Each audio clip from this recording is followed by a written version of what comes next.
Oh, Sonny, I love it when you eat me out. Your mustache really tickles my taint.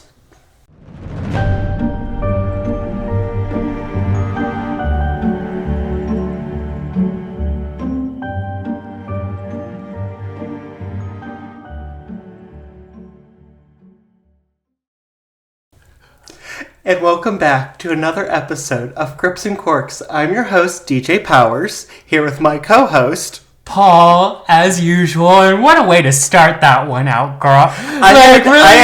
We said we were going to do it off the cuff, and I had two ideas. One was like a British, a British, out of touch woman, and the other one was sexualized Cher. And I was like, sexualized Cher is going to go over so much better. I wasn't expecting that. That shocked me. But you know what else is kind of shocking? What? What happened to me this week? And it's kind of causing me to retract a statement, but we'll get to that, okay? So I have decided this week that I'm going to embrace the himbo lifestyle. I fucking hate you.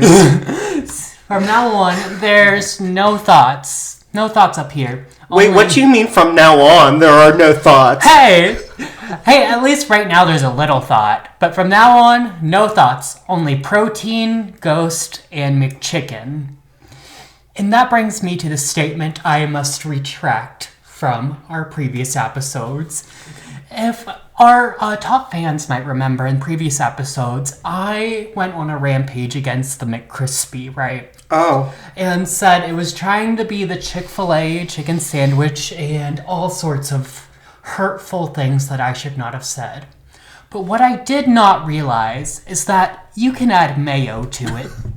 I love how what was standing between the McChicken and the McCrispy was not the fact that a McChicken is just a giant chicken nugget and a McCrispy is an actual chicken breast, but the fact that you can add mayo to it. The mayo is life-changing, DJ. I don't think you understand. I don't like mayo, so I do not understand. It's so good! My God! Just like with the chicken Big Mac, I would be interested in getting the ranch and drizzling that on top. Oh, that sounds really good, actually. Too bad we're having dinner after this.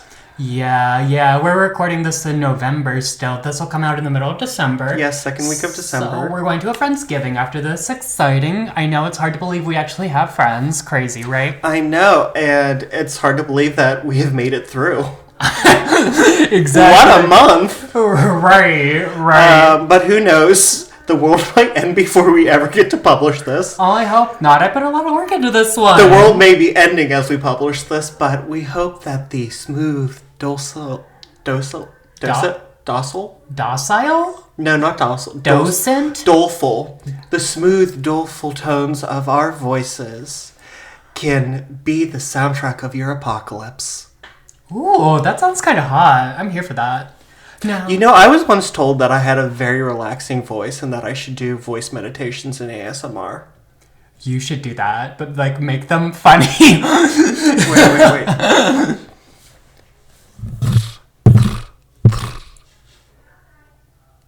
You want to be my good boy?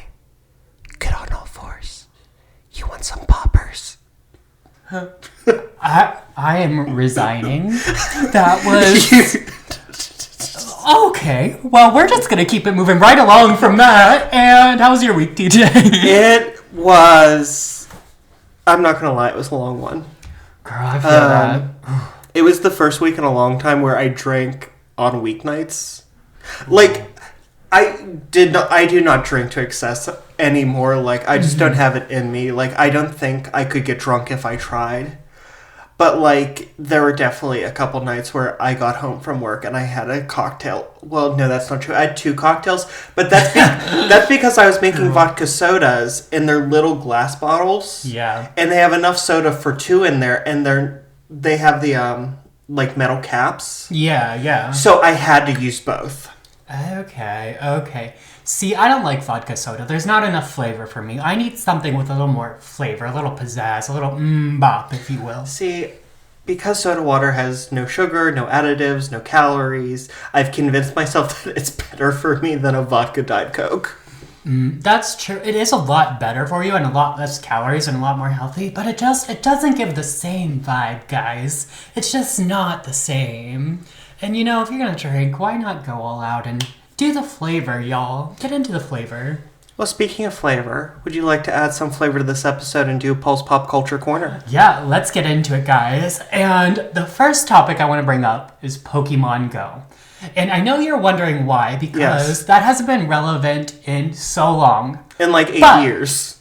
But listen, something just came out that the company who does Pokemon Go, they're releasing some sort of geospatial app that they're using the data from Pokemon Go for. So basically, everyone who was wandering around trying to find these Pokemon, they were collecting the data of where they were, and if they didn't have enough data from a certain point, they would say, put a special Pokemon there so more people would go there. So they basically use the Pokemon Go people as like their guinea pigs to get free information of all these different spots. That really tracks. Yeah, it's crazy. I'm not surprised. People are kind of angry about it because they basically did free work for these people going to all these spaces and giving them all these locations data. And in 2016, Pokemon Go was the shit. Yeah. Who will ever forget when my idol, Hillary Rodham Clinton, made the joke, how about Pokemon go to the polls? Okay, that's kind of funny. She was the president we deserved. And I stand by that. Period. I am a Hillary Rodham Clinton fan. Hillary Clinton, get into it. But hey, I'm just chilling in Cedar Rapids. Oh my gosh. I'm done. But no, people were basically doing free work for a company and didn't even realize it, which I think is funny. And then my next final topic, Keke Palmer. We stand Keke Palmer. Go read her book. Go watch her interviews. Watch Password. Oh, what's that? It is a game show on NBC that she's on, and it's really funny. She does it with Jimmy Fallon. Oh. She hosts, and Jimmy Fallon's always a contestant. Mm-hmm. But what you have to do is, it's pairs. It's teams of pairs. Okay. And you have a word, and you can only give one-word descriptions to your partner, and they have to guess. Okay. So let's say the password is waffles. Okay. I would say Eggo. Okay, cool. I get it. So she's on the show. Yes, and she's the host. Oh, cool. And she's hilarious. Okay, cool. Well, Keke Palmer, you're our Lady of the Week. Congrats. Elegance, grace, go read her book. Icon, legend. I wasn't aware, how much of an icon, she is until, this week, which I watched True Jackson MVP growing up, so I should have known then. That Jump In movie with Corbin Blue? Yeah. Get into that. Jump In. She was also in Akeelah and the Bee. Oh, Akeelah and the Bee. Oh, and she was in that movie with Queen Latifah and Dolly Parton about the choir. Sister Act? No. It was a Paul McCartney song. Let It Be. Oh, Let It Be. My brother loved that. Oh, Charlie Puth. Freaking, I just saw a TikTok before this that Charlie Puth is doing some shows right now and he's working on the album. So we are getting what we needed, people. Charlie, the album, he's working on it. I'm so excited. Also, did you hear the other news about Charlie Puth? What? They've discovered that he likes other men's thirst traps. There is hope yet. And if you see me posting thirst traps every day for the next 3 weeks, mind your business. Well, Paul, let's drink. Let's get into it. So, today we are drinking Ghost Pines Merlot. I think we've had Ghost Pines before. We did, and it wasn't very good, but I don't think it was the Merlot. Yeah, well, I had to get it because it fitted today's topic way too perfectly, so we had to do it, okay? Let me read the back for you. In 1964, Louis P. Martini, son of Napa pioneer Louis M. Martini, purchased 178 acres of land, which the Martini family developed into a vineyard they named Ghost Pines as a tribute to the native gray pines, which at dusk appear to hover solitarily. No. It says appear to hover solitary and ghost-like throughout the coastal valleys. That doesn't make much sense to me. They appear to hover, comma, Yeah. solitary, comma, Well, they didn't put in that Oxford comma because they're illiterate. Oh, sorry, you're not illiterate, Ghost Pines. I take that back. yeah, appear to hover, comma, solitary and ghost-like. Solitary and ghost-like is the description. Oh, okay. Yeah, that was confusing. They should have written that a little bit better.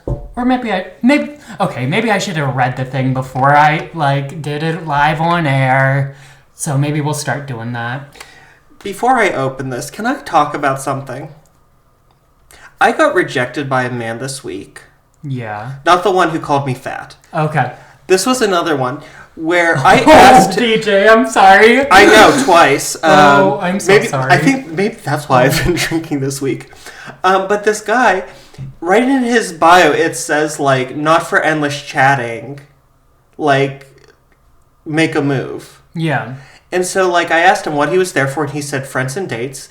And so I said, do you want to hang out sometime soon? Mm-hmm. And he said, honestly, I'm not free for 3 months. Bitch, what are we doing then? And this is where it comes in. Because I asked him what he was doing, I didn't, ask him then what he was doing. Yeah. But, when I asked him, what's up? What are you up to tonight? He was, studying for a reading comprehension test. What is this, high school? And you know what? At the time, I was like, Jesus H. Christ. You're my age, so you're 28. And you're taking a reading comprehension test? Well, explains the bio. And then I went, but this week has just been a lesson in reading comprehension is a skill that we are sorely lacking in. Example A, me.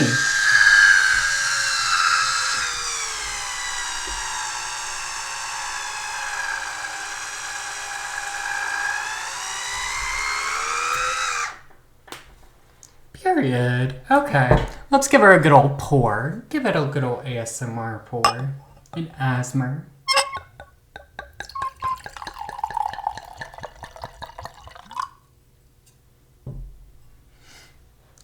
Asthma pour number 2.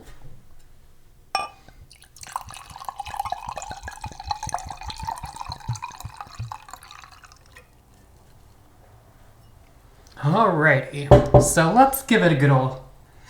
Oh, whoops. You did that. Cheers. Cheers.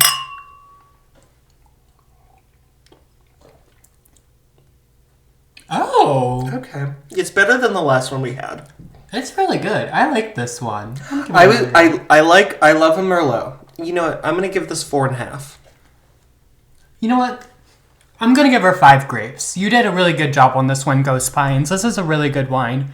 I definitely recommend trying the Ghost Pines Merlot. Yes. And sorry I called you guys illiterate. You're not illiterate because making this good of a wine, not illiterate.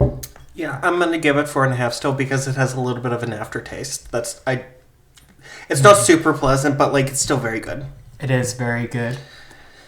All right, DJ, why don't I tell you a story? Okay. Last week, we discussed the life and murders of Herb Baumeister, Indiana's most infamous serial killer. This week, we will explore something just as infamous and horrifying, the haunting of his home, Fox Hollow Farm, the place where Herb killed, burned, and dumped his victims. So turn out the lights, grab a strong drink, and join us as we try to decide if Herb and his victims are still haunting this Hoosier homestead. Can I just say, Fox Hollow Farm is such a pretentious name. Well, it is an upscale community. It's within an upscale community. I know, but he was just scraping by off Daddy's money. Well, that tracks. They did have 2 stores at the Save-A-Lot. Which he bought with Daddy's money. T.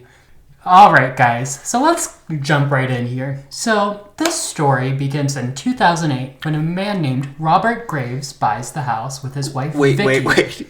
Great. The family's name is Graves. And right. Isn't that ironic? I love that. It is ironic. Their last name is Graves. Oh my gosh. And they also have 2 sons that live with them, okay? And the mansion was sitting empty before this, right? So they would go in and remodel it Now, they didn't really touch the pool, so keep that in mind. They kept the pool in its original glory. That's one term for it. They did have to do some, like, renovations, because if you remember, it was a very trashy place. Raccoons were infested. Like, they really had to fix the ceilings were crumbling place. from the raccoon pee. Exactly. So they had to fix up the place, really get it back to its original glory that it was before Herb bought it, right? Right. Now, keep in mind, before they bought it, this house did sit empty for a couple years because someone bought it to try and flip it and things. Now, the person who bought it before the Graves family, he didn't live there. He bought it basically as an investment property, but he ended up losing a lot of money on it. And the Graves saw this house and saw it as, like, the perfect opportunity because they knew the backstory of the house. They knew, like, what happened with Herb and everything and all the bodies that were found on it. So they saw this house. They saw all the potential it had and everything. And they actually, they knew, like, no one else wanted to buy the house. So they actually haggled with the previous owner for 3 years before they settled. They really talked him down before he settled. I mean, that's like Amityville. They were able... I mean, I showed you how big that house was, and it was in a very affluent community. And they paid substantially down market price because of the murders. Right. So what we're saying is, if something terrible happened in a house, buy it. Exactly, especially if it's a nice house. Now, again, they did have to do remodeling, which I imagine them, like, remodeling and things probably stirred the spirits back up, because when they bought it, they weren't made aware of any paranormal activity. But also, I don't really blame the previous owner for not telling them about previous paranormal activity. Was there previous paranormal activity? Yeah, exactly. Okay. My point. He probably didn't know, because like I said, he didn't live there, and he probably really didn't spend that much time on the property. So they probably weren't... I don't think the previous owner was aware of any previous paranormal activity. Yeah, and correct me if I'm wrong. Did he do any work on the house, or did he buy it and plan to do work, and then it was just kind of like putting it off because it was going to be expensive? He might have done, like, little things here and there just so the house didn't fucking collapse, but... Changing light switches. Exactly. Oiling the hinges. Oh, I wish someone would oil my hinges. Get the TW-40. You sound like a cat when you do that noise, that little fluttery noise. Or maybe like a hummingbird. I don't fucking know. I love how much you hate it. Oh my gosh. So, one thing about the Graves family also to keep in mind is they like 3 things: God, guns, and horses. They remodeled that house and filled that bitch with horse memorabilia. Now, also keep in mind, the property did also have a horse stable before they moved in. Right. These people, I'm pretty sure they even had like a taxidermy horse head in their house. Like, that's just wrong. they're horse girls the extreme, honey. Like, and they're very like normal, average people. Just keep in mind that too. Like, the weirdest thing about them is their love for horses, okay? But also, like, they're Midwesterners. Like, they like farming and things, I imagine, so. Herb, there's a horse outside the window. Mabel, it's a horse farm. There's gonna be horses out the window. Is that from a movie? It's, like, Earl, there's a cow outside. It's a cow farm. There's gotta be cows outside. But I said horses instead. It's a Tik Tok sound, which I think is from a Nickelodeon movie. Oh, okay. I got you. Barnyard. Barnyard! I remember my dad taking me to see that in the theaters. Oh, yeah. That's dating me. That's dating me. That was such an iconic movie. Barnyard was really funny. Get into Barnyard. Get into Over the Hedge. Now... Okay, so the families all moved in. Now let's let the hauntings begin. Hauntings. So one of the first paranormal occurrences happened to Vicky. So Vicky was vacuuming, right? And the cord pulls out. And she's like, oh, homegirl must have went too far and accidentally poured the cord out of the wall, you know? So she goes to plug back in the cord into the wall. And she, like, plugs back in and backs away. And then she sees the cord yanked out of the light socket by an invisible force. That's creepy. It is creepy. Although it did remind me of an old joke. What? It's an old Joan Rivers joke, and she's talking about, why do I need trigonometry to figure out the size of a room? I'll tell you how big the room is. It is just bigger than the length of my vacuum cord. Oh, I think I've heard that one before, but that's tea. So, but honestly, I don't think Vicky thought too much of the she was just like, oh, that's weird. That must be the Holy Spirit telling me it's time for a break to go pet the horses. But also, like, you'd think, like, Herb wouldn't mind her vacuuming, keeping the house clean. I mean, he is a gay man, so... Do we think it's Herb, or do we think it's his victims? We'll get into that later. Okay. So, a few months later, Robert and Vicky would have a friend start renting the room above the garage. His name was Joe LeBlanc. On his first night in the apartment, he had a vivid nightmare that he was running through the woods in the back of the house and that something terrible was chasing him. He couldn't see what it was, though. And when he woke up from this dream, he was so terrified he jumped out of bed and ran right into the door frame.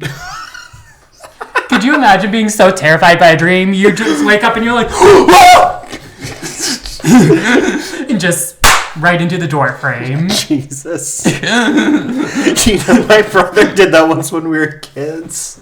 And he has a scar on his forehead to prove it. Oh my gosh. I could very much see him doing that. That's so him-coded, honestly. It really is. Very him-coded. And so, another afternoon, Vicky saw a young man in the woods wearing a bright red t-shirt and jeans. Now, Vicky thought this was just a trespasser, right? You just see someone in your woods and you're like, okay, who the fuck's on my property? You better stay away from them horses! Oh, my lord. It's a trespasser. I'm going to pray to the Holy Spirit as I get my gun to protect my horses. Exactly. The horses are the main priority. Do they... you said... Okay, was it a joke when you said God, guns, and horses? Yeah, the gods... The God and the guns, because I'm running with this whole, like, their evangelical Second Amendment. I mean, I wouldn't doubt it, but the God and the guns part was a joke. But I imagine, like... They could be delightful people who just want to run a horse sanctuary. Right. Did I also mention, like, they weren't into the paranormal at all before this? Like, they didn't know anything about the paranormal or anything Okay, like so that. They're just delightful, normal people who want to run a horse sanctuary. Exactly. They saw a good deal and they snatched it. So... She was watching it, and she was watching this man go through the woods, and then she realized there was nothing from the waist down. Oh, I hate that. It was just a torso. Oh, where is it? There's only one thing I hate more, and it's when you see, like, head, torso, legs, and no feet. Why? Where are they? I imagine they're there, you just can't see them. Are they there? I imagine. Or are they in another dimension, the afterlife? That's too philosophical. I don't know, bitch. That's too philosophical. But eventually the man disappeared into the woods. Okay. So, Joe would see the same man in the red shirt in the woods.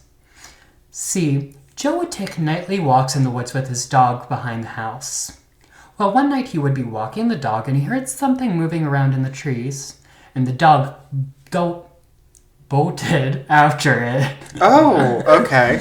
That's weird. That's when he saw the man in the red shirt. He took off running into the woods to find his dog, and he ran for a bit and then turned around and was face to face with the man in the red shirt. Spooky, right? Yeah. Remember when I said I hate it when they don't have feet? I hate it when you turn around and they're just there. Right, that would be so spooky. Especially when, like, you're looking at them from a distance, you turn around and they're suddenly right there. That's some horror movie shit. Right. And honestly, like, if you think about it, this was probably one of her victims, so he was, like, maybe asking for help or anything. Or maybe he was just trying to invite him to brunch. Because he is a gay ghost. It's like, hey, queen, you want some mimosas? We're doing cabaret on Saturday. Has Liza Minnelli released her new record? Oh, no. Into the woods. Oh my god. Liza Minnelli wasn't into the woods. No, but they're in the woods. Oh, it just fits. They're going into the woods. You're welcome. Thank you. So he took off running in the other direction, of course, and he's heading out of the woods. And thankfully, the dog ended up finding him, and they both ran out of the woods together. Okay, spooky, all that shit, right? And he had been gone for 3 days. No, that was your Lost in the Woods episode. Yes, Lost in the Woods, and I'll have to do another rendition of Yes. that episode soon. We'll see. But after all this, he still wasn't scared because he continued to take those long walks with his dog in the woods at night. And I imagine he saw the man in the red shirt a couple more times. He's just like, oh, there's homegirl again. Oh, hey, man. Girl, when you gonna give us those mimosas?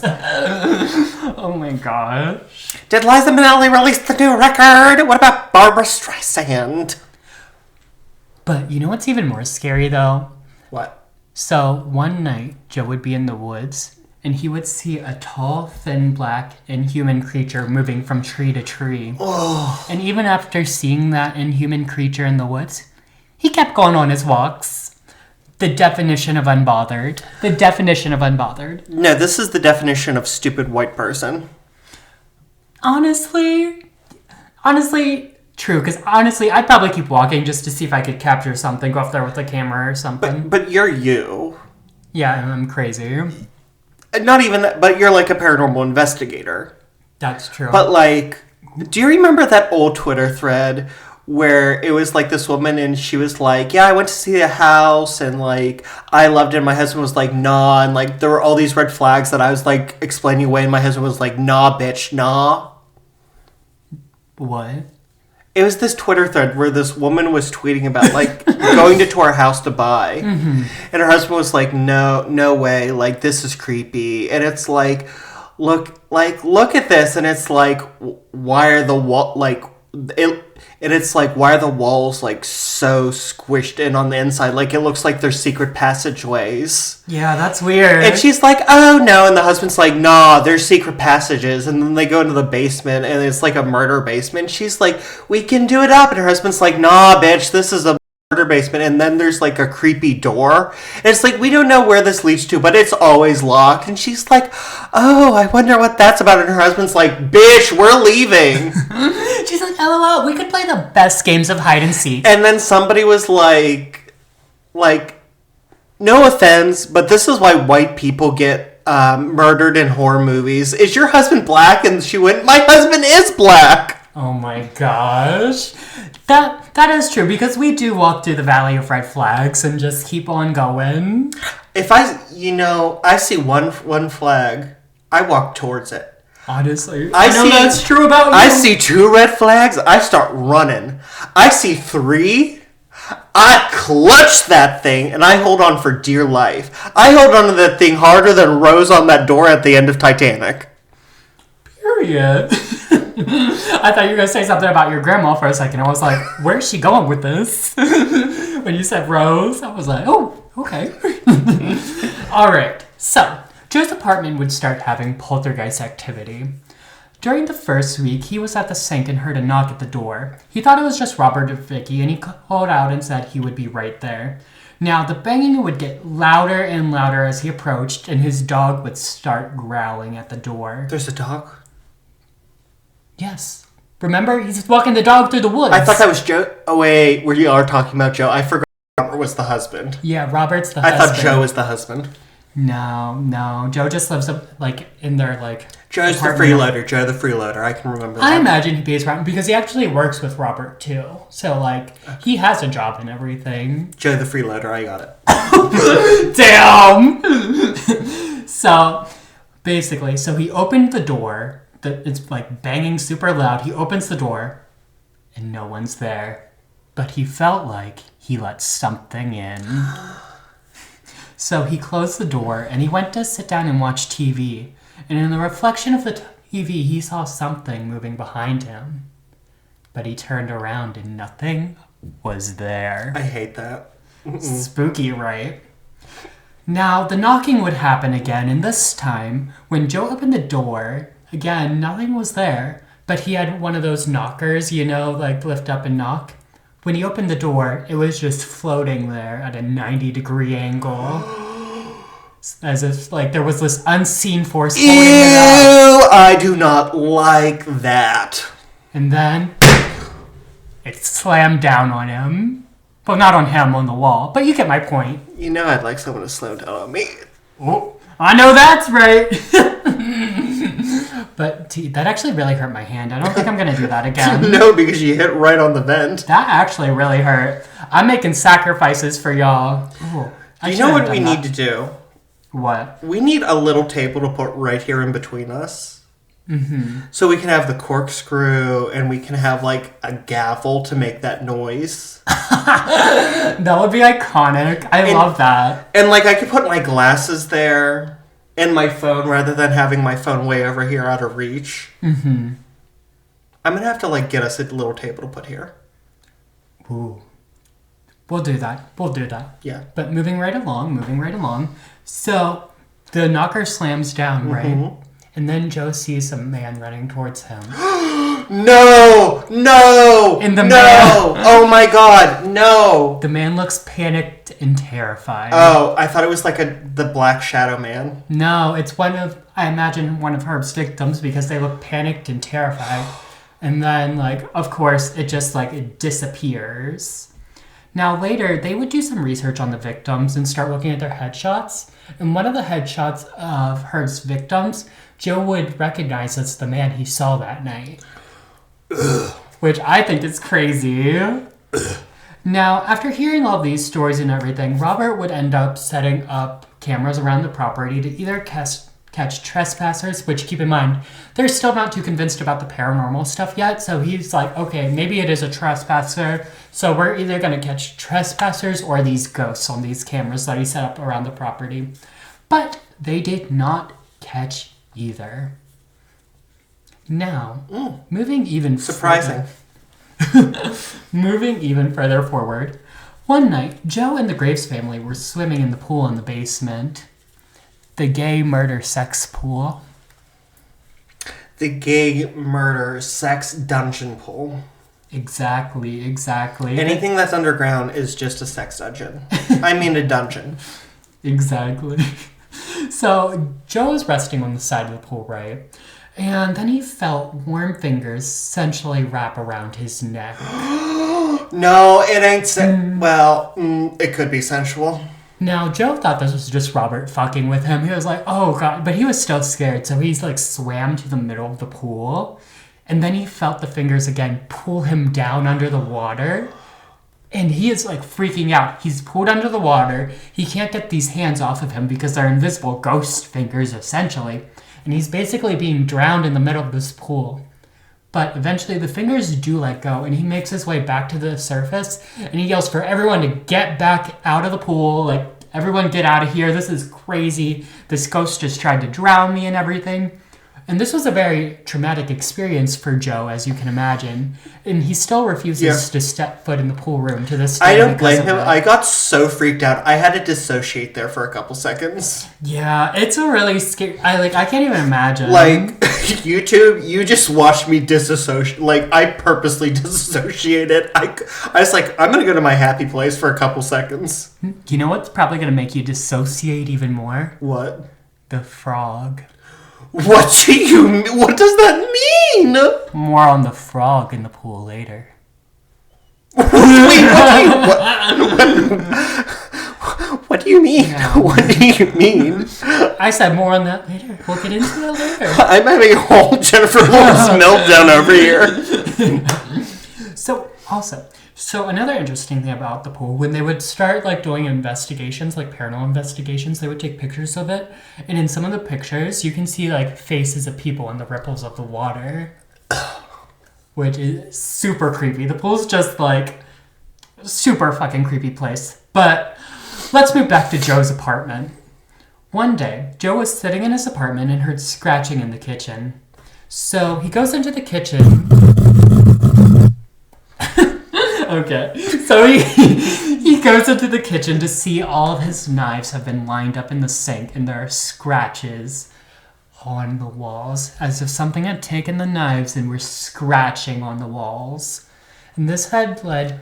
Red rum! Oh my gosh.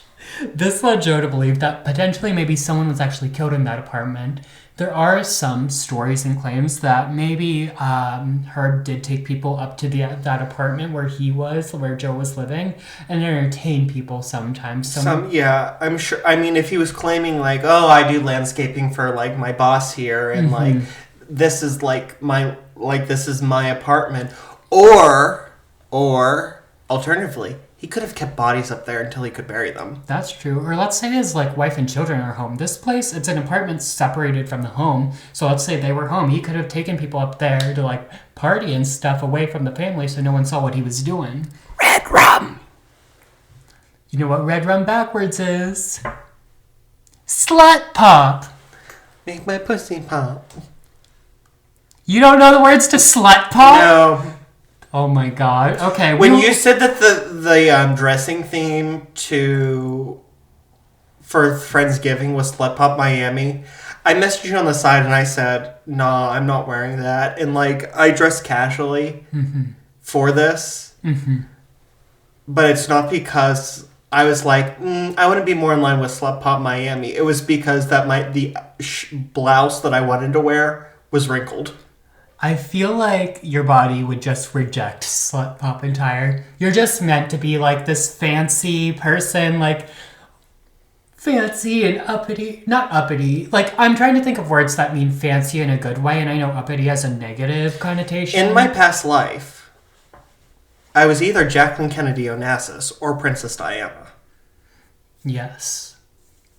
I could see it. I very much see that for you. Also, so I think I've so like that's my previous like my last life. But I think I was also Marie Antoinette and Joan of Arc. Girl, I mean, you're aiming for the stars. You're thinking of all the famous people. No, just because like ever since I was like little, I had a attachment to France. Like inexplicably, like I came out of the womb like talking about France and Paris. See, people say that. See, when people say that, I'm just like, okay, girl, you liked France, okay. But how does like a 2-year-old know what France is? Rugrats. They went to Paris. That didn't come out till I was 5. Girl, I don't know, then fine, fuck it. You're Marie Antoinette, that's cool. Party.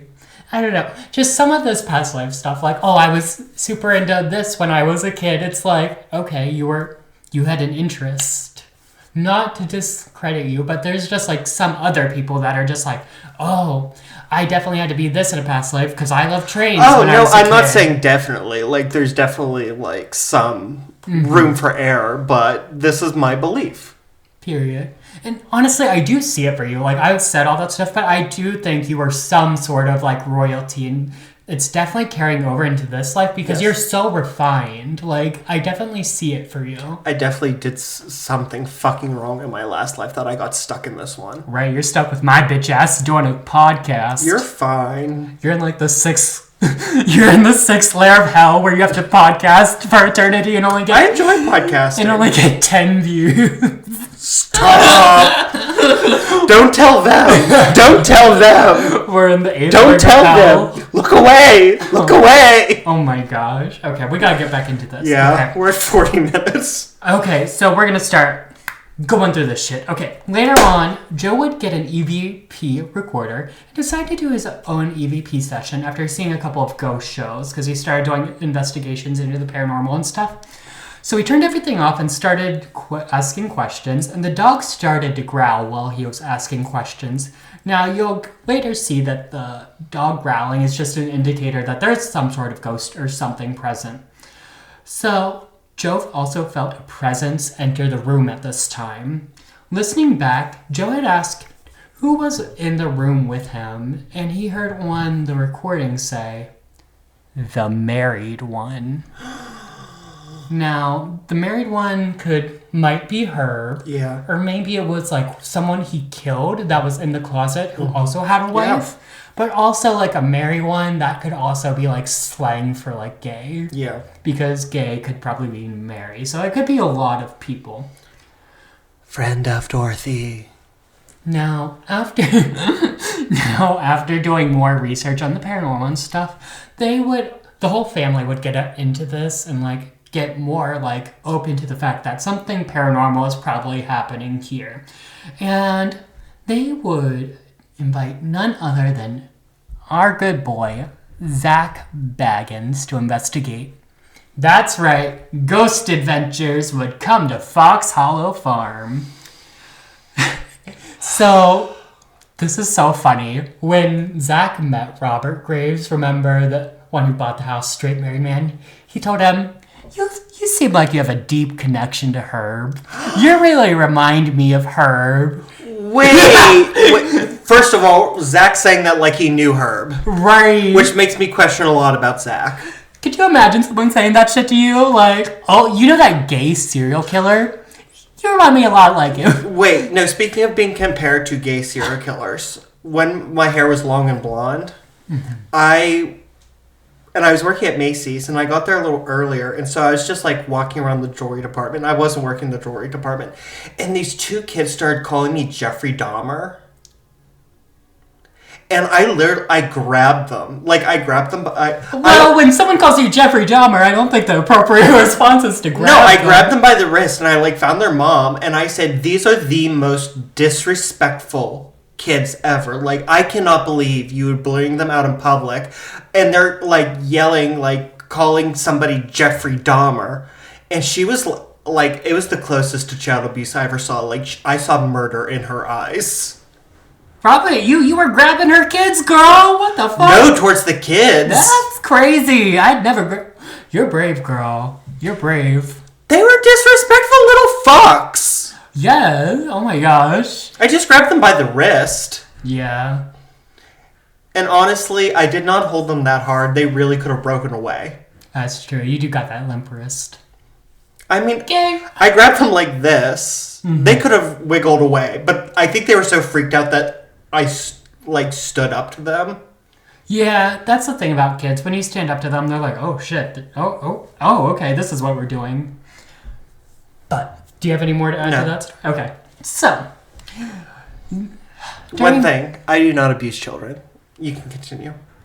I do, though. So, during the investigation, Zach heard a loud bang coming from the pool room, and then he saw a white mist coming from the pool room. And then they caught a Class A EVP of someone screaming, "Help!" Okay, now what is a Class A EVP? I guess just a very clear EVP. Like, you know exactly what they're saying. You don't have to guess or whatever. Like, a very clear voice. Also, during a spirit box session, Zach asked the ghost's name, and it responded with, "I'm dead." And when it asked who killed them, the ghost responded, "I don't know." Yeah, no, that makes sense because Herb used a fake name. Oh, yeah. So maybe they don't know who the real Yeah, because he knows, like, Brian was his assumed name. Mm-hmm. But then, like, if his ghost lingered, hearing him called Herb. Mm-hmm. That's true. Okay, that would be confusing. Okay, I see what you're saying. That's interesting. That was a good theory. I like that. Now, they also did a spirit box session in the woods, and they think they found where another body was buried.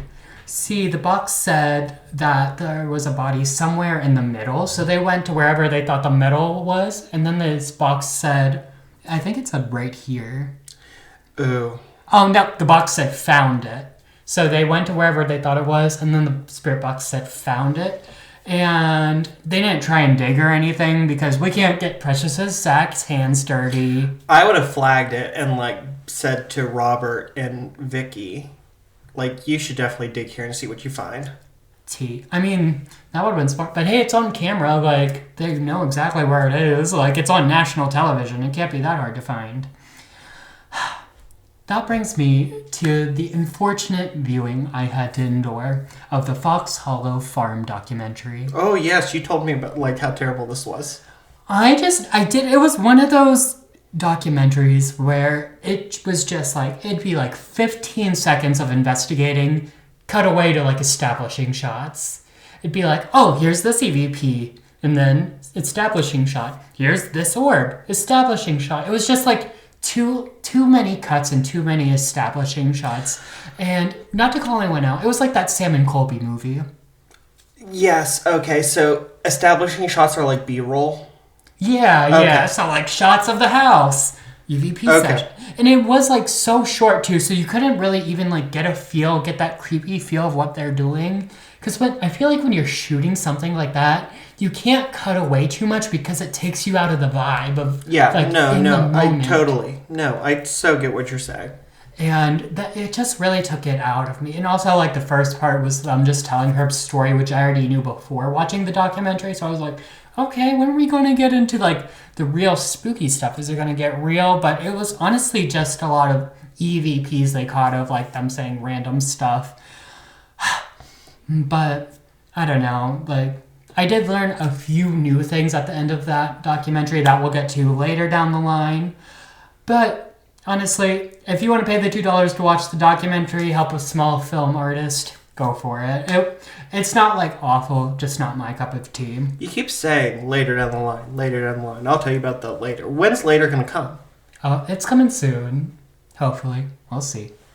So, getting into the last investigation, let's talk about Richard Esteem's investigation. And Who?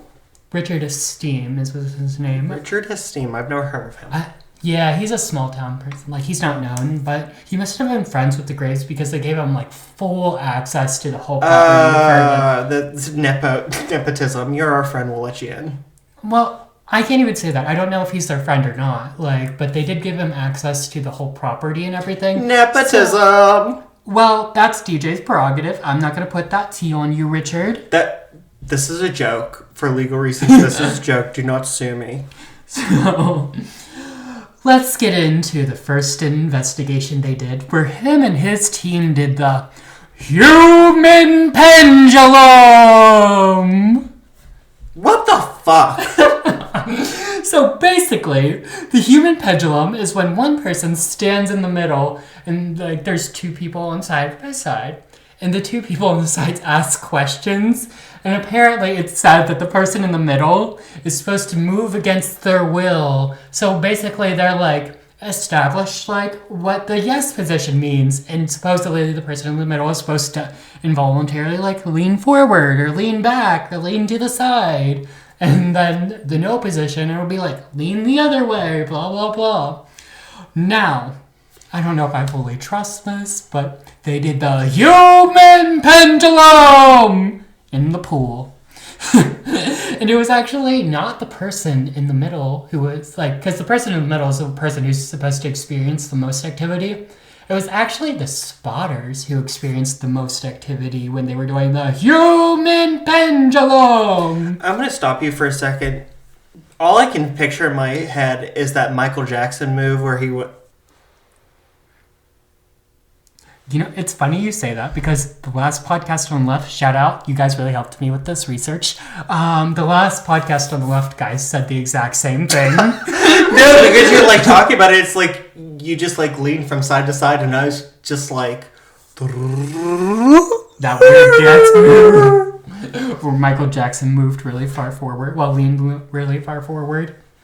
I used to be able to do that when I was a dancer. You should try it again. I'd like to see it. Maybe later. After a few more glasses. Now, like I said, it was actually the spotters who experienced the most activity during this. See, that checks. Yes. One felt fingers on his neck, and the other actually felt a push. Now, please note, the person who felt the push, that was actually a woman, and she said it felt like it's because they didn't want her there, that was a man's domain, because they were in the pool room, obviously. Herb liked to bring his men down there, and he didn't like the lady there, so he pushed her. Makes now, sense. That's what the investigators said. That's not what I said. That's just what they said. That was their prerogative. Now, one night, Joe would join this team, and he decided to provoke Herb. He called Herb chicken shit, told him, if he's such a big man, show him how powerful you are. He really took a note from Zach Baggins, okay? I'm not with this. Yes, we know. You don't like it when people provoke. No, because just because they're dead doesn't mean they're not people. I agree. I'm on the same page as you. Which is why, like, sometimes you'll, like, when we're on an investigation, you'll, like, start to provoke a little bit, and I, like, try to reel you back in. Oh, I'm not gonna lie to you. I'm gonna do it sometime. I'm definitely gonna provoke at some point. Maybe you won't be in the room, maybe you will. I don't know. You know, you should do it in the murder basement when you're alone. What murder basement? Any murder basement. Okay, period. I'll do All it. basements are murder basements, except for my basement, because I have a finished basement. Period, sis. Yes. Okay. So after he started provoking Herb, their equipment would go off again, and someone felt a jab in their thigh, and another investigator was pushed again. But don't worry, this was actually really healing for Joe. It was just like a fun little experience for him. He felt healed by this, mainly because he wasn't the one who got attacked. And he was actually... there were people saying that when he was provoking Herb, he was like, and show them what you can do, like pointing to the investigators. Like, not telling Herb to hurt him, but... I'm surprised Herb listened. Honestly, well, we'll get into that, you know. Now, when am I going to hear about this frog? We're getting there, DJ. Oh, Jesus. Oh, my gosh. You're so impatient. Oh, my gosh. So, on the final night of the investigation, Richard actually got in the pool and provoked Herb, and when he listened back to the recording, he heard an EVP of someone saying the name of his wife, and apparently that was one of the scariest things he's ever heard. Bitch. It would be kind of creepy hearing, like, your wife who's not even there. Yeah. EVP. That's especially, like, if he didn't, like, it's one thing if it's like, oh, my wife's Stacy at home, but, like, if he didn't bring up his wife's name at all, that's like you didn't call, like, or, like, a text message with a picture of your kid's school from a random number. Sorry, I got distracted by my notes. But you know how, like, in movies, sometimes, like, it will be, like, you just get, like, from a random number, a picture of your kid's school or, like, your spouse at work. Oh, yeah. And it's, like, really threatening. Yeah. Or, like, when someone tweets your address at you. Well, unless you're... Wait, what was his name? I forget his name, where they found his address. Your Body, My Choice. Yeah, Your You Body, My Choice. deserve that. Whatever your fucking name is. Nick Fuentes, fuck you. Yeah, he was an asshole. Now, keep in mind, so I skipped around a little bit there, so we're going to backtrack a little bit to the second part of this investigation, okay? So, in this part, they invited a priest who said the spirit there was inhuman and was just pretending to be Herb, and that it was supposedly conjured by the evil things that happened there. Okay, I have heard of this before. Yes. Now, he did say Herb did drop in from time to time, but most of the time, it was non-human activity, okay? So, another thing that they would say about where Herb was, there is another person who said, like, Herb is, like, unreachable. He's in some sort of purgatory right now for all the things he did. So he's, like, I guess in, like, some sort of hell paying for all the things he did. So why didn't he go straight to hell? I don't fucking know. I don't know how it works, girl. I didn't go to school for that. So, second part of the investigation, right? They invited Joe back. They go back to Joe's apartment, right? And Joe told them to investigate in the walk-in closet. He noted that women found it difficult to be in that closet. And one interesting thing to note is that one of the psychics they brought on the property said there were two portals on the property. One of the portals was in the pool, obviously, and the other was actually in that walk-in closet for some reason. Now, while they were investigating the walk-in closet, Joe gets a call from none other than... Wait, let me guess. Guess who gives Joe a good old ring? Lorraine Warren. No. Tony Harris. Herb's only surviving. Remember last episode? Oh, Tony! Tony who would go and like... Yeah, Tony Bubala. Exactly. Tony would give him a call. Now, after Tony's experience with Herb, he would start claiming that he also had some sort of psychic abilities. Now, Tony let him know that SLJ, or the alleged accomplice to Herb. Now, it is very important to note that Tony really, truly believes that Herb had an accomplice while he was killing these people, okay? And he called this accomplice SLJ, or Sounds Like Joe, because he was too scared to say the accomplice's real name. Now, he let them know that SLJ was on the property and walking around, and that they needed to be very careful not to interact and get caught up with Herb's accomplice. Now, is Herb's accomplice human? Is he a spirit or not inhuman? Supposedly human, like someone who actually helped Herb commit these murders. Now, do I think there's an accomplice? Probably not. And there's actually a sidekick who agrees with me. And she said that there was no accomplice. Yeah. So I kind of agree with this sidekick that I don't think there was an accomplice. But more on that later. That same sidekick would also say anyone claiming to be in contact with Herb was lying, and that the evil things he had done had kept them in the purgatory, which I mentioned before. And they also said that they did see the portal in the pool, so that might be real. But let's get back to Tony and the frog demon, okay? Finally! Fucking finally!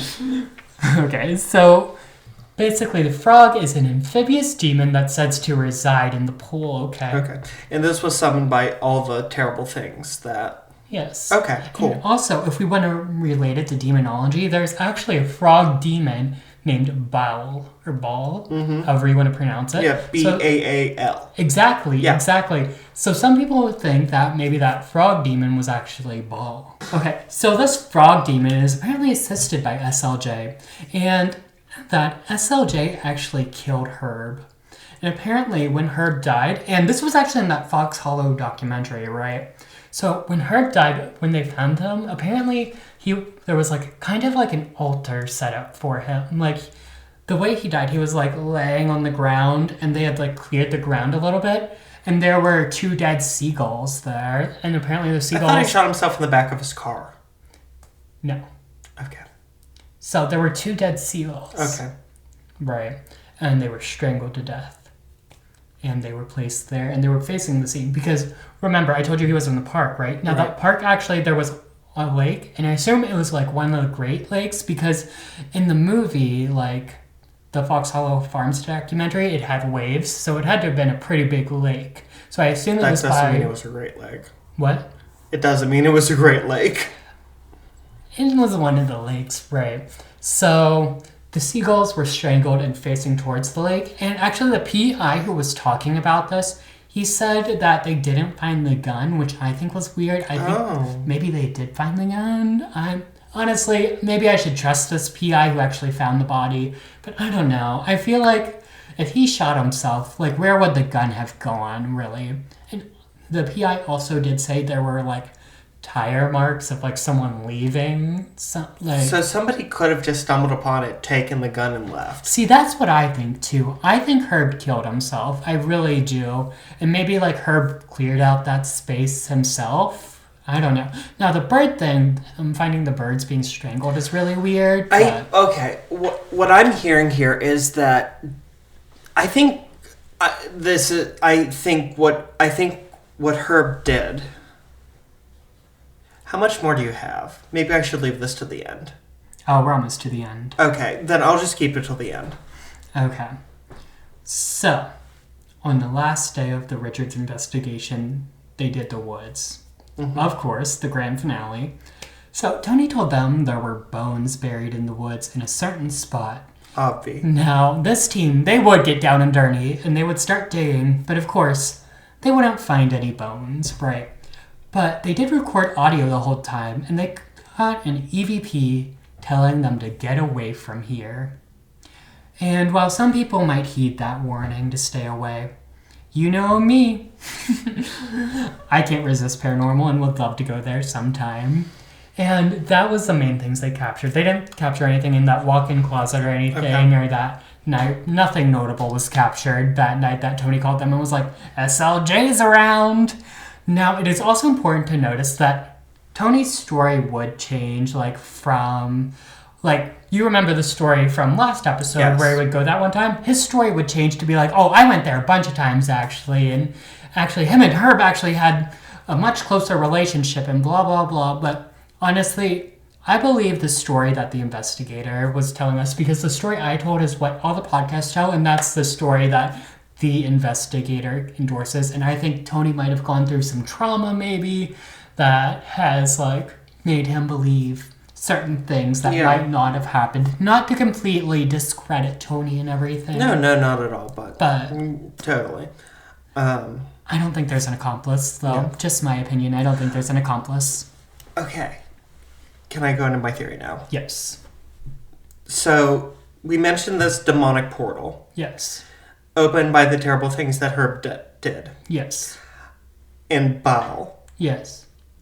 I think SLJ is an accomplice. Mm-hmm.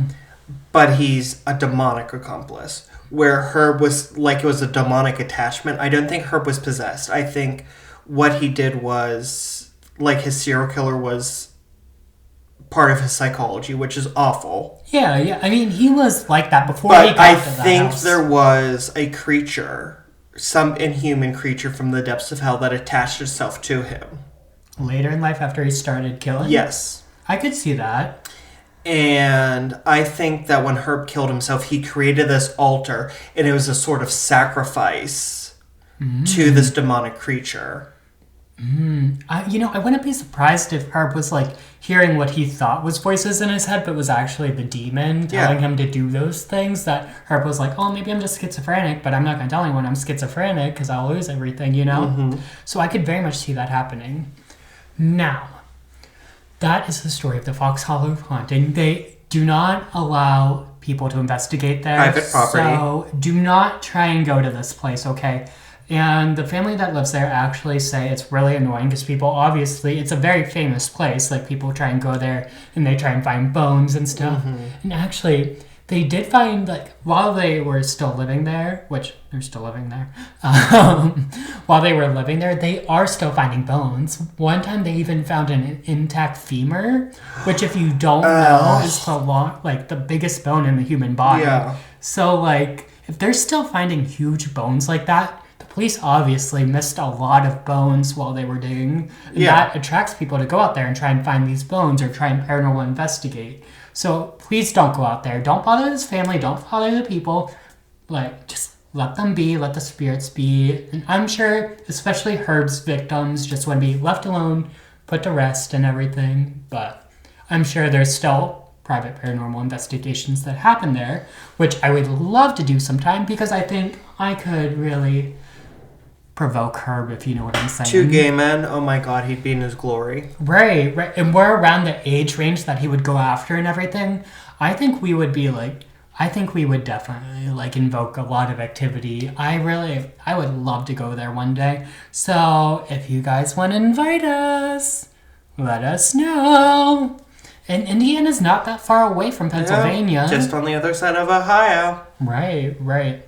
Also, one other thing I want to touch on is a theory that was brought up about her burning the bodies. Apparently there's like this Native American belief that burning a body is like the reverse form of purification, and it's kind of like damning it. Trapping it? Yeah, exactly, okay, yeah. Exactly. So some people think that might have to do something to do with it because Herb did try and burn some of the bodies, so maybe the bodies he's burned spirits did get trapped there because Herb tried to burn the bodies and whatnot, which he didn't do a very good job, honestly, because there were a lot of animals and scavengers that would like take parts of the bodies and things like that.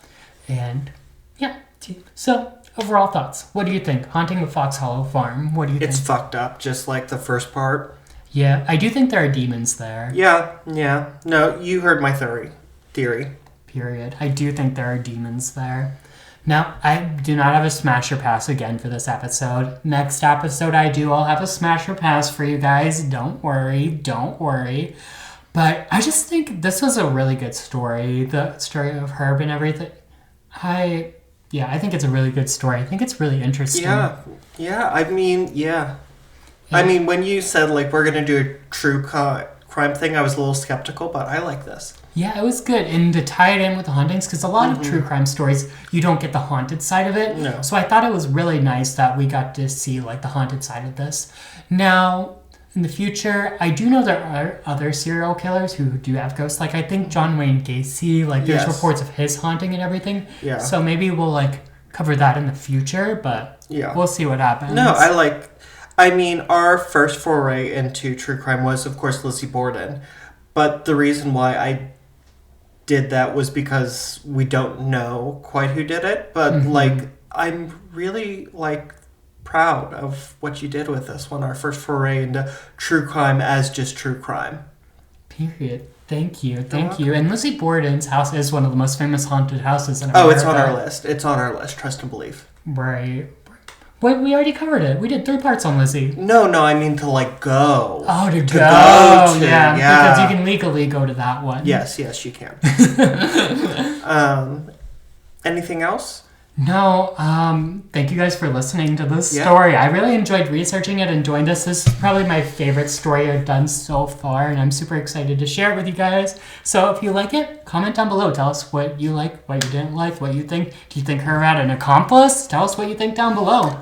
Always like, subscribe, and follow. If you have personal stories, please email us at cripsandcorks@gmail.com. And also below you can find all of our socials. Please follow us there. Paul, where can they find you when you're at home? You can find me at my personal Instagram and TikTok at Paulember, Paulember. And as usual, guys, it's not delivery, it's DiGiorno. And you can find me on Instagram and on TikTok at The Real Deej Powers. And just to take a minute, we always do like to end our episodes by giving back to the community. There are 3 organizations that we are promoting at this time. The first is for relief to Palestinian children who are being affected by the genocide perpetrated by Israel there. You can support them at unicef.org, www.unicef.org. Also, we do have a lot going on here at the United States. Minority groups, the incoming Trump administration is looking to gut minorities. That's women, that is people of color, that's LGBT rights. The ACLU is standing up for us. So you can actually donate or offer to volunteer with them at www.aclu.org.